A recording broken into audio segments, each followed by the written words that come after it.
Welcome, Formless Seekers. There's a symbol that has survived every empire, every religion, and every erasure that has happened in history.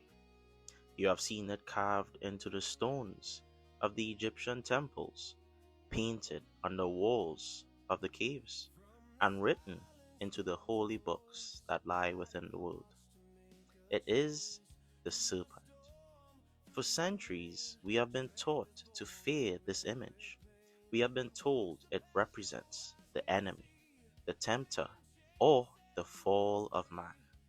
But if you look closer, past the fear, and into the origin, you find that the ancients weren't drawing a monster outside of themselves. They were drawing a map of the power inside of themselves. Today, we are going to look at the Nadis, the rivers of light that flow through your subtle body.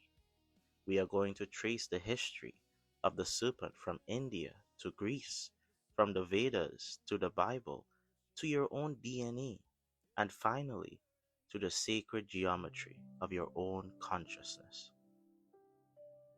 In the yogic traditions of ancient India, they understood that the physical body is just a shell for the energy body. They mapped out 72,000 channels where your life force, breath, or prana flows. These channels are called nadis. But of all these thousands of rivers, there are three that govern your entire reality.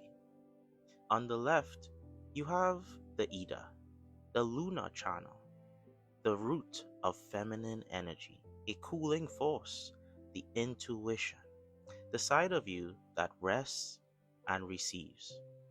On the right, you have the Pingala, the solar channel. It is the masculine energy, the heat, the intensity, the logic, and the action, the side of you that pushes and builds foundations. Most people live their entire lives swinging violently between these two. We are either too hot, angry, aggressive, overthinking, or we are too cold, depressed, lethargic, passive. We live in a state of duality. But the ancients knew the secret, and I am here to share it with you. When you balance the sun and the moon, the heat and the cold, the energy stops fluctuating and moves into the center. This central channel we refer to as the Sushumna Nadi, and the movement of energy up this channel is what they called the rising of that serpent.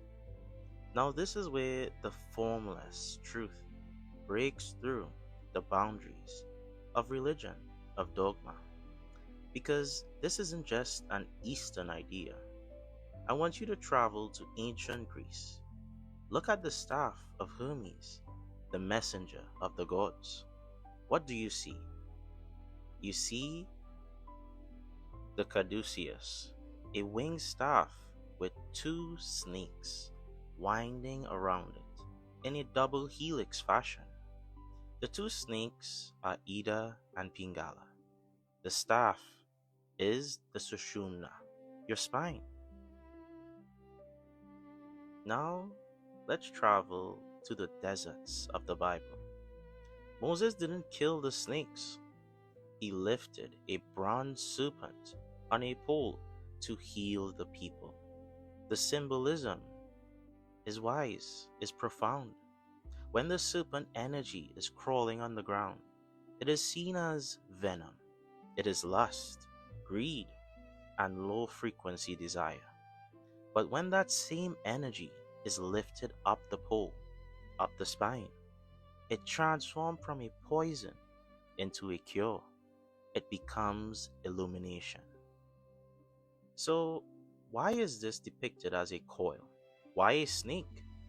Because nature does not move in straight lines. We are often told that life is linear: born, age, die. This is the view of the dogma. and it is the view of the stagnant mind. But the spirit moves in a spiral. Look at the structure of a galaxy. Look at the shell of a nautilus. And most importantly, look at the microscope.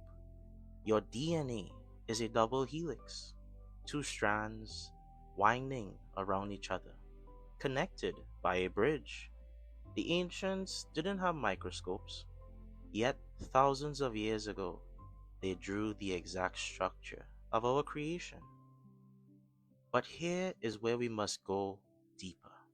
We must look at where these nadis exist within consciousness itself. Before they combine, Ida is the consciousness of matter, of memory, of the past.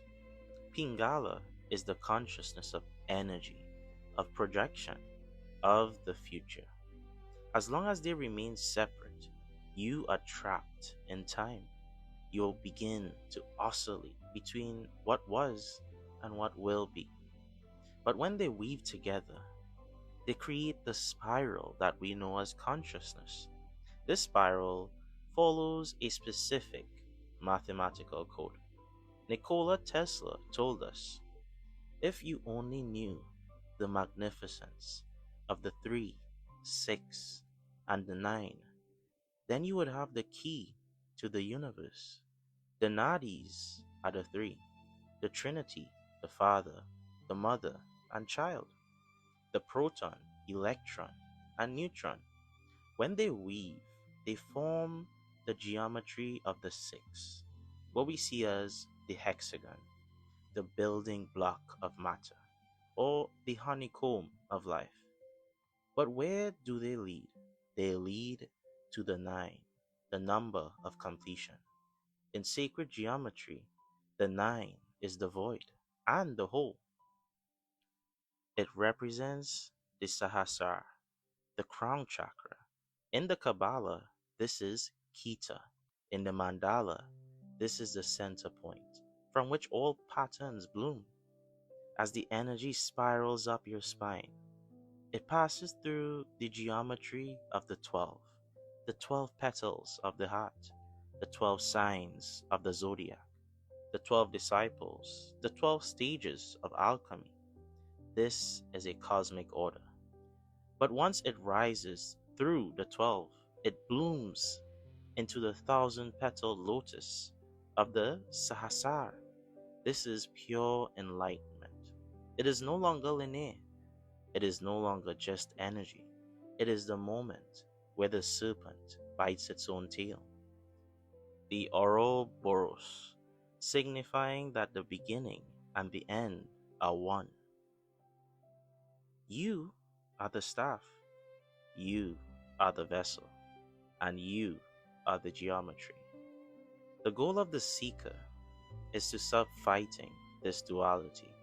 Stop warring between your good side and your bad side, between structure and release, between order and chaos.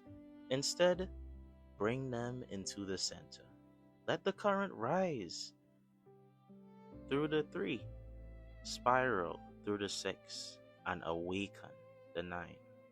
Because when you stop reaching for answers outside and you start climbing the ladder within, that is when the formless begins to take shape. Welcome to the formless realm. Trust the spiral. This is your formless guide, signing off.